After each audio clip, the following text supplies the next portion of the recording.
Ibabangga po natin ang mga kaganapan ng ating bansa at ang ating pinakamamahal na President Rodrigo Duterte na nasa The Hague. Lately po, ang ICC Appeals Chamber, na equivalent po ito yata sa Supreme Court kung sa atin pa, ay nag-order kay FPRRD to submit a public or redacted version of his appeals briefing. Then, this order was issued on October 29, 2025, and because of his appeal against pre-trial chamber one's decision to continue the case against him. Kumbaga yung pre-trial chamber is the first court to evaluate the case. So, parang inappeal ito sa ICC Appeals Chamber. Now, Duterte's defense argued that there is no legal basis for the proceedings to continue and urged the ICC to finally order his immediate and unconditional release, hindi lang interim release. Kaya, naalala mo sa aking unang upload, kahit siguro si Tatay Digong at ang defense counsel niya ay yun ang gugustuhin for a permanent release, hindi lang interim release. Kasi kung interim release, yun yung sabi ko, parang inaccept mo yun na meron ka talagang kasalanan and magbabalik-balik pa siya to appear before the court. Kaya tama yung ginawa ni Attorney Nicholas Kaufman and his team to request for an immediate and unconditional release. Dahil nga hindi walang jurisdiction ang court dahil nga nag-withdraw na tayo from ICC in 2019. Ang argument kasi niyan, ang 2019 na pag-withdraw natin, dapat within a year from 2019, let us say from March 2019 to March 2020, dapat nakapag-file ang prosecution ng mga kaso against sa kanya, but they did not. Yun ang parang argumento ni defense counsel. Kasi kung pagkaganyan, wala palang saysay na mag-withdraw ka kung kahit beyond na a year ay pwede ka pa rin mag-file. So, come to think of it, it took 5 years for them to file a case against Duterte and for this government to bring him without even him being given a due process provided by the Rome Statute itself, di ba? Na sana tiningnan muna ng ating domestic court ang mga katotohanan ng mga akusasyon against sa kanya. Yun ang argument. So, doon sa lower chamber or pre-trial chamber, hindi po pinakinggan ang mga arguments na to. And therefore, ang ICC Appeals Chamber, which is the second level, ay inorderan po, dinereksyonan ang prosecutor and the Office of the Public Counsel for victims to submit the response by October 31, 2025. Ngayon po yun na araw.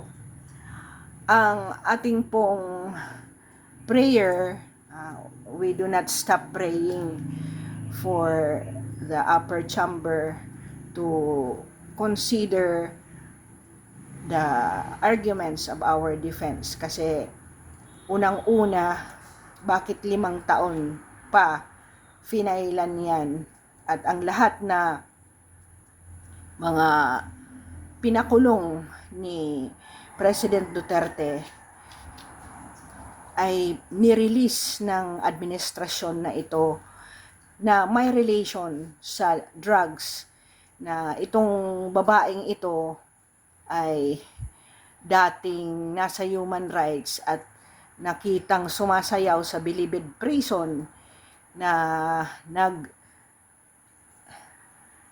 nag-concoct or gumagawa ng mga drug laboratories doon sa Bilibid Prison.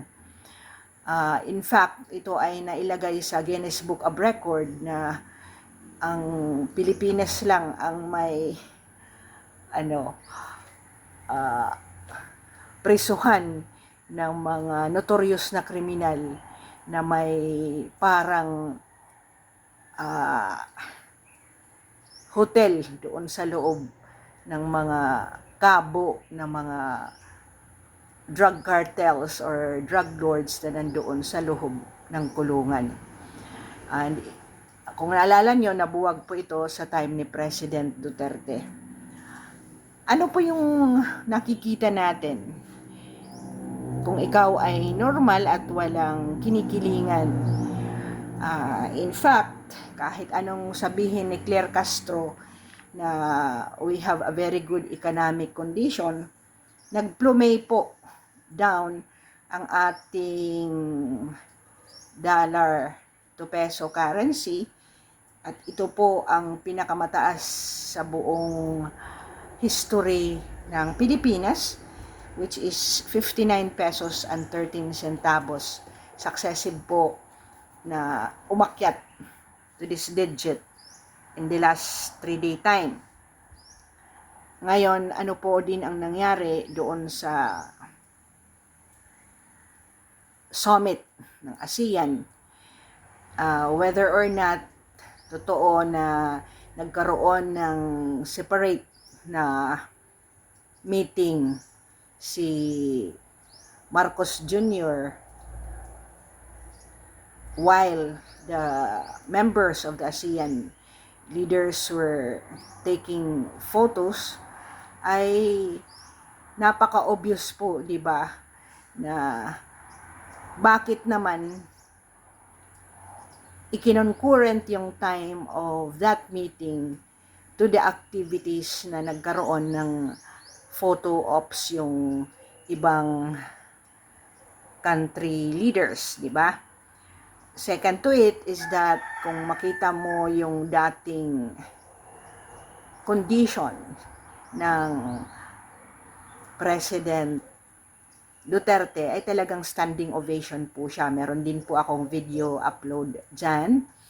And of course, kung ang parity or diplomatic relation natin sa China, makikita mo si President Xi Jinping that yung kanyang facial expression was very friendly kay President Duterte, although President Duterte was also saying na tulungan mo sana na walang mga ganong panghaharas ang China sa ating mga fisher folks doon sa South China Sea.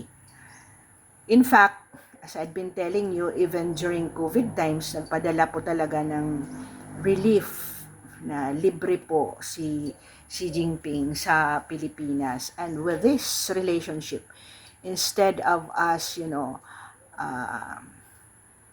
uploading or commending, ay ang mga anti-Duterte ay talagang ungrateful po sa mga tulong sa atin. If and when,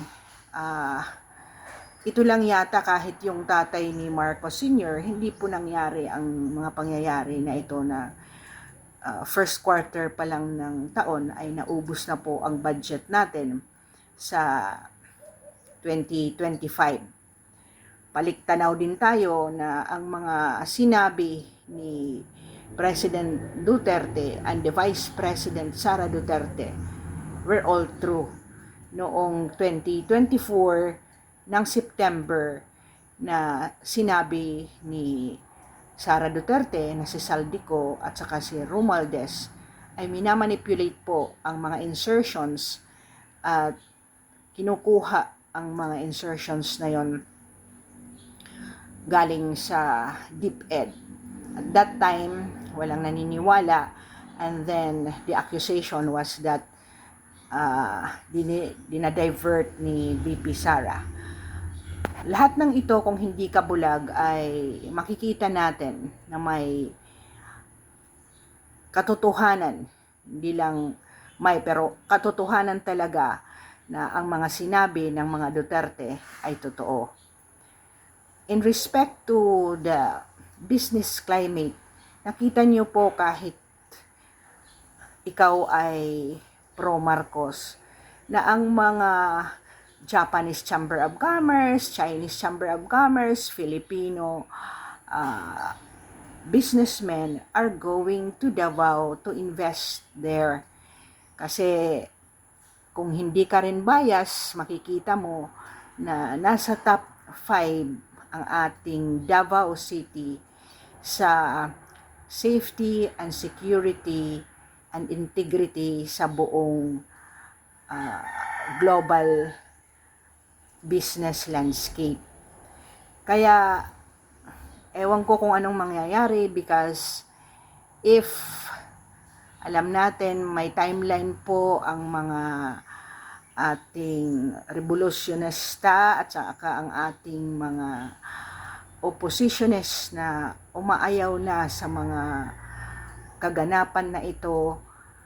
At kung hindi ka rin bias, nakita mo that even during the ASEAN Summit, ang slideshow na ibinalandra po ng Malaysia na meron din magandang relationship sa time ni President Duterte, ay malaking sampal yan. Bakit hindi yung current business landscape ang ipinakita doon sa ASEAN Summit?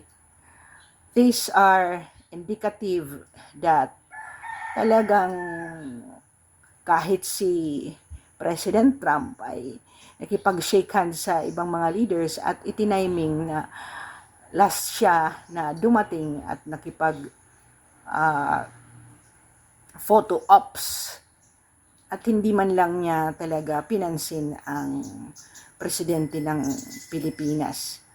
So everyone in the ASEAN Summit, sa kanilang body language ay makikita mo na talagang iniilagan po ang ating Presidente Marcos. Kung hindi ka bias ay makikita mo yan at hindi ka nagbubulag-bulagan. Ang hinihiling ng mga tao ngayon is for him to consider and save face na magkaroon ng resignation sa kanyang part, at hindi man lang niya ini-speed up ang mga kaso na alleged na nagawa ni Romualdez at ni Saldico, and in fact Gutesa is being chased like he is the one who is the culprit and just made up the story about the basura being brought to the residences of these two culprits. So, tingnan po natin ang mga kaganapan, because kung patuloy na si Lacson ay mag-blue ribbon, at kung patuloy ito po ay mag-i-ignite ng hindi magandang collision against the administration, kasi hindi po tinitigilan ni Remulla ang mga pangbrabraso sa mga taong supposedly tumutulong sa assertion ni Marcos Jr. na siya ay mag-clean up ng kanyang governance. So, whatever we see, we believe that, not the words that you say. Kaya, salamat po sa pakikinig, at tingnan po ninyo ang mga magiging kaganapan sa pag-aaklas ng civil unrest if and when the panggigipit will continue to be pursued by this administration.